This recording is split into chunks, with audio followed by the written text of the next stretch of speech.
kung talagang seryoso ang ombudsman sa pag-iimbestiga, imbestigahan nila yung laptop corruption scandal ng Department of Education.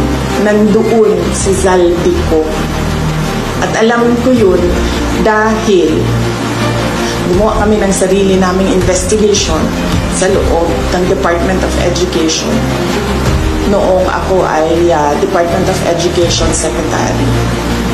May I just say na merong confidential funds na pumunta doon sa paghahanap ng ebidensya sa investigasyon na yun. Ano ba naging involvement sa laptop?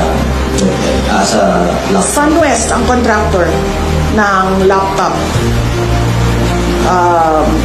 doon sa DepEd.